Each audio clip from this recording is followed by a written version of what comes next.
Aujourd'hui, Nicolas Dionnet. Nicolas, bonjour. Bonjour Luc. Nicolas, un passé de communicant, un passé de responsable de cabinet politique chez Daniel Percheron, des alternances politiques, il faut se caser et on se retrouve à la cale de Lens-Liévin. C'est un choix, c'est un dépit, c'est une reconversion, c'est un moment d'une carrière? Alors, je dirais que c'est un moment d'une carrière. Mais à l'issue de cette expérience en région auprès du président de région Daniel Percheron, j'ai plusieurs possibilités, soit rejoindre le privé, parce que je suis issu du privé, j'ai été entrepreneur avant d'avoir une carrière dans les collectivités, ou de rejoindre d'anciens collègues pour cette aventure dans le bassin minier, et donc plus précisément à l'agglomération Lens-Liévin à la cale. Alors sur l'agglo, d'abord on comprend pas trop ce que c'est quand on est un peu français de base, quelles sont ses délégations, quelles sont ses obligations. Sur ce territoire, il y a déjà une télé, oui, une télé historique. Oui, c'est un avantage. Il y a le numérique qui arrive, et puis au niveau papier, c'était un peu la page blanche. Alors en fait, disons qu'il y avait, c'était un peu en désuétude. La communication, c'était pas la priorité, on va dire. Et puis, mais il y avait quand même des bases solides. On avait la chance d'avoir, une télé, une petite télé locale, qui était au départ une association et qui a ensuite été intégrée aux collectivités, donc à la cale. Vous avez la même télé qui existe aussi dans le bassin minier, mais du côté des Nains-Carvin, avec ILTV. Donc c'est des télés qui sont nées à l'époque du développement du câble. Elles ont 30-40 ans. Voilà, 30 ans, en fait, cette année, les 30 ans de Télégoël. Donc elles ont 30 ans, elles sont nées avec le câble, quand on a commencé à câbler les régions. À Lille, il y a eu du câble aussi. Et puis voilà, moi je suis arrivé où les réseaux sociaux, le web était en train vraiment de se développer, où l'audiovisuel intégré à ces médias était en train de se développer. Donc j'ai eu l'opportunité de développer du reportage, de l'info, avec cette petite chaîne, qui avait 4 membres en fait, 4 collaborateurs, journalistes ou non. Et donc voilà, il a fallu reconstruire la chaîne, reconstruire aussi un magazine qui était un peu désuet. Et puis l'agglomération aussi a vu ses compétences augmenter, se développer. Donc il a fallu informer, communiquer, faire preuve de pédagogie. Et mon but c'était de remettre des supports d'équerre et ensuite commencer à travailler normalement comme toute autre collectivité. Alors il y a les journaux municipaux, il y a les journaux des agglos, les journaux des métropoles, les journaux départementaux. Est-ce que toutes les institutions, petites, moyennes ou grandes, est-ce qu'elles ont vraiment besoin de communiquer en leur nom? Est-ce que finalement on s'y retrouve dans la boîte aux lettres ou bien ils partent directement à la poubelle? Et en plus, anecdote, chez moi à Roubaix, le journal de la métropole est arrivé avec un kilo de pub et que je mets directement dans la poubelle. Et j'ai dû le virer parce que j'aime bien même savoir un peu ce qu'il y a. Alors, donc, est-ce que c'est... Alors, c'est un vrai problème. D'abord, pour rappeler, par rapport à la question précédente, les compétences. L'agglo Lens-Liévin, c'est sur un territoire qui regroupe 36 communes. C'est à peu près 250 000 habitants. Donc, c'est quand même, on va dire, une agglomération qui est importante. Ces compétences, elles sont... Enfin, ces compétences premières, qui était affecté au district, c'était la collecte des déchets. On voit bien que cette thématique, avec la transition environnementale, elle est devenue cruciale. La gestion des ressources, tendre vers le zéro déchet, faire preuve de pédagogie auprès des habitants pour réduire les flux déchets. Mais c'est un poste important en termes de budget. Vous avez également l'eau et l'assainissement, c'est la responsabilité des agglomérations. Donc là, on voit bien aussi, depuis le Covid, la recherche d'une eau de qualité qui est contrôlée aussi. Donc du travail important qui est fait avec nos partenaires, l'agence de l'eau, etc. Et puis vous avez aussi une compétence qui est importante, qui est celle du développement économique, donc la gestion de zones d'activité, la recherche d'investisseurs pour l'implantation d'activités nouvelles, et puis derrière tout ça c'est de l'emploi, c'est de l'activité. Donc voilà en gros, vous avez beaucoup d'autres compétences, mais on va dire les principales compétences de l'agglomération. Vous avez aussi des compétences aussi au niveau culturel, au niveau sportif, soutien aux grands événements. Mais c'est pas redondant par rapport à ce qui est mis dans les journaux des communes? Alors, comment justement, ou dire on s'ignore et puis on additionne les informations et ça finira par rentrer dans la tête des uns et des autres, ou bien on joue en complémentarité? Est-ce que c'est une bonne ou une mauvaise question? Alors moi je placerai l'information des communes au même niveau que l'information d'un département, d'un conseil départemental. On va dire c'est les compétences du quotidien, le social, les personnes âgées, vraiment la cohésion sociale. Voilà, c'est des compétences qui touchent surtout aux aspects sanitaires et sociaux. Je veux dire, l'agglomération ou une métropole comme celle de Lille, elle a plutôt une information et une communication qui est assez proche de celle d'une région. On va dire sur des compétences, elle joue un rôle d'aménageur, de développeur. Voilà, on est sur des sujets qui touchent peut-être moins le quotidien des gens, à part forcément les déchets ou l'eau et l'assainissement, mais c'est le grand aménagement du territoire. Mais on est sur ce rôle d'aménageur au même titre que la région. Donc l'information, pour moi, elle est complémentaire. Elle est différente. Et elle est complémentaire à celle des communes ou à celle d'un département. Alors vous avez de la chance que vous êtes aglo Lens-Yvain. Quand on le regarde, ça fait call. Il y a quelque chose de happy là-dedans. Ouais, alors il y a l'acronyme qui rappelle un terme anglo-saxon, call, appelez-moi. On a essayé de jouer à une époque sur ce terme-là, mais bon, maintenant tout le monde essaie de le mettre à sa sauce, du local, du géolocal, etc. Bon, pas non plus galvaudé, mais après graphiquement c'est sûr que c'est intéressant. On a changé de logo il y a 1 an et demi.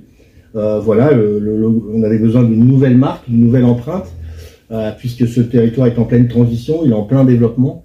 Enfin voilà, il y a beaucoup d'emplois qui se créent actuellement, il y a beaucoup d'entreprises qui choisissent ce territoire, et donc voilà, il a fallu renouveler un peu l'image du territoire pour entrer un peu plus dans l'ère un peu moderne, on va dire, entre guillemets. La communication, c'est une commande politique du président et... Alors, on va dire, c'est un travail collégial, une agglomération, effectivement, c'est un président, en l'occurrence Sylvain Robert, qui est le maire de Lens, mais aussi c'est une communauté, voilà, c'est le conseil communautaire qui regroupe 35 autres maires, 35 autres communes.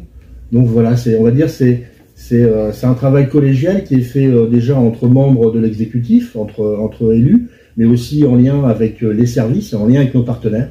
Donc voilà, on essaye de travailler collégialement avec nos partenaires aussi locaux, les chambres des commerces, chambres des métiers, certaines entreprises aussi, certains grands partenaires, déjà l'État, l'agence régionale et aussi l'Europe. Donc voilà, l'information, je veux dire, notre but, c'est faire preuve de pédagogie. On essaye de faire prendre conscience aux habitants de certains projets, de certains enjeux du territoire. Donc voilà, c'est là où ça diffère aussi de l'information un peu municipale ou départementale, qui est très locale, très ancrée sur les gens. Nous, on est une collectivité de projets. Donc vous arrivez, la page est soit désuète, soit un peu blanche. La télé, on raconte, il faut un peu modifier les choses. L'Internet qui prend beaucoup de place.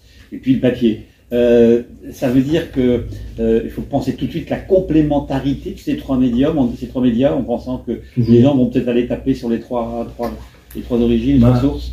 Voilà, alors le papier, bien sûr, il y a des collectivités qui ont décidé de l'abandonner et de proposer aux habitants un téléchargement de leur bulletin municipal ou bulletin d'information de leur magazine. Nous, la question s'est posée, concrètement, les élus ont décidé de continuer de garder cette version papier, puisque un magazine, un journal, c'est comme un livre, on parle du livre-objet, on a quelque chose entre les mains. Alors bien sûr, il y a des personnes qui ne le regardent pas, qui le jettent, comme des personnes n'iront jamais sur le site internet, n'iront jamais sur nos réseaux sociaux. Mais voilà, il faut aussi penser à toutes ces personnes qui ont besoin de ce fil d'information pour savoir ce qui se passe sur leur territoire, quelles sont les nouvelles opportunités, quels sont les événements à venir. Et puis on a le problème de la fracture numérique. On travaille beaucoup, nous, sur l'inclusion numérique pour permettre aux gens d'appréhender les outils numériques, de s'informer, mais aussi de pouvoir faire leur démarche de service public au quotidien via les services numériques. Ça nous occupe beaucoup aussi. Donc voilà, on essaye d'être présent quand on parle d'une communication à 360 degrés. Alors c'est bien d'être sur tous ces supports, mais derrière, nous, il y a une vraie utilité, puisqu'il y a des gens qui sont loin du numérique, et le seul lien d'information, sur un changement de règlement de collecte des déchets, par exemple, l'information va être dans le journal. Alors là, il faut souligner aussi le rôle des journalistes, de la presse locale. On a encore la chance, dans ce pays, il y en a de moins en moins, et on a encore la chance d'avoir un réseau de rédaction locale.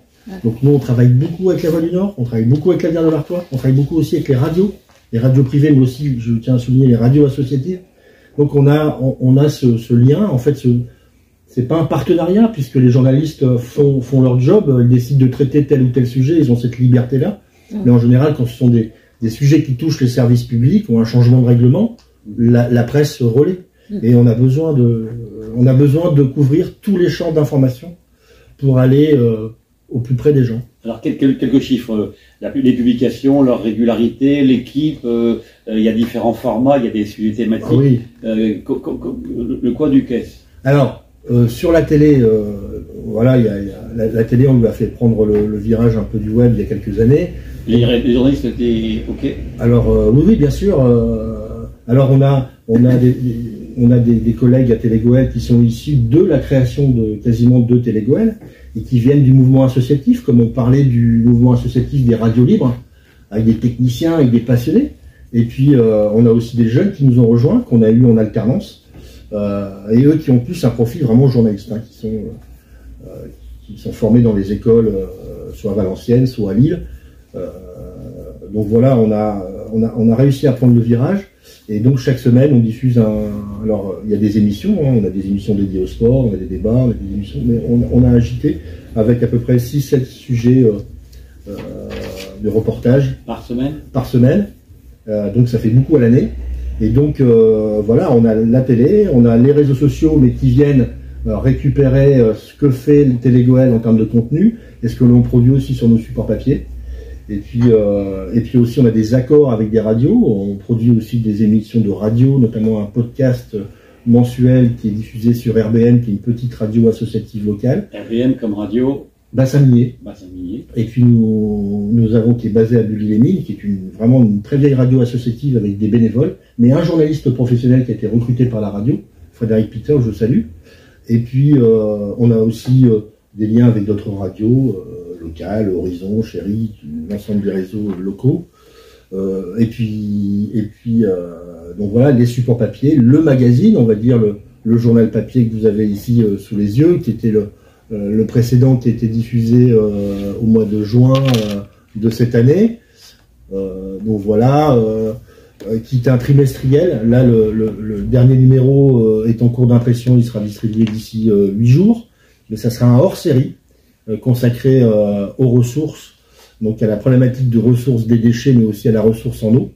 On voit bien avec les problèmes qu'on a eu de sécheresse cet été, mais qui sont récurrents en fait. Et puis, donc voilà, c'est un 28 pages qui paraît tous les trimestres, qui est fait collégialement entre l'équipe de la direction et on va dire aussi une agence de com et une journaliste indépendante. Et puis aussi, on a sorti récemment une revue. Alors la régularité du call, c'est un tous les... Alors, c'est tous les 3 mois, c'est un trimestriel. 3 numéros par an, 4 numéros Oui, 4 numéros, donc là, on sera avec le hors-série à 4 numéros. Combien d'exemplaires? Alors voilà, on est sur un territoire de 250 000 habitants, on sort à 100 000 exemplaires. Distribué toute boîte, avec les pubs, avec les... Alors, il est pas filmé, donc il est distribué aussi avec des publicités. Et il y a ce risque-là qu'il soit noyé. Ouais. Et puis, donc voilà, c'est une entreprise locale sur notre territoire, l'Artésienne, qui a la responsabilité de sa fabrication et de sa distribution. Et puis voilà, on a sorti récemment un autre support, qui est la revue, mais qui n'est pas tiré à 100 000 exemplaires, qui est tiré, on va dire, qui a été tiré à 2000 exemplaires, qui est vraiment adressé à nos partenaires, à nos communes, aux élus et aux techniciens. Quand je dis partenaires, c'est adressé aux techniciens du département, de la région, à la préfecture, et puis aux communes. Donc la revue, c'est plus vraiment un document d'information que de communication. Je vais essayer de l'ouvrir ici. On va avoir sous les yeux le numéro sur le numérique. Alors le numérique, oui. Oui, alors nouveau format, nouveau papier, nouvelle couverture. Il y a un véritable effort de lisibilité pour ne pas confondre l'un et l'autre. Et celui-ci a presque un petit côté revue scientifique, j'ai envie de dire. C'est peut-être vous flatter un peu trop. Oh. Bah, il a été fait aussi avec des ingénieurs, donc il a été fait aussi avec des numériciens. On est un service public. Le plus important, c'est d'informer les gens. On a ce devoir d'informer. Quand il y a des délibérations qui sont votées, les gens ont besoin de le savoir. Donc il faut informer les usagers, les habitants. Mais on doit faire preuve aussi de pédagogie. Et donc la pédagogie, elle se fait pas seule dans son coin. On a besoin d'aller voir, là sur le numérique, d'aller rencontrer déjà les collègues chez nous qui œuvrent au quotidien dans le domaine du numérique, parce que c'est vaste le numérique. Et aussi aller voir d'autres personnes. Et puis ça, il faut l'apporter aux élus locaux, il faut l'apporter aux communes, il faut l'apporter aussi aux habitants. Et donc moi, mon travail, on va dire qu'il évolue plus vers de l'information plutôt que sur de la communication.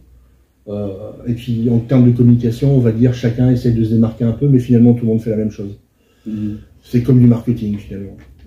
On vend une voiture, on vend un produit. Ouais. Voilà, le problème c'est que la communication, elle prend un peu ce travers du marketing, mais c'est peut-être aussi une des raisons pour lesquelles certains usagers ou certains habitants s'en désintéressent. Alors que les gens, les habitants, les usagers ont besoin d'être éclairés, et donc il faut leur parler comme à des adultes. Mais simplement. Et voilà. Alors,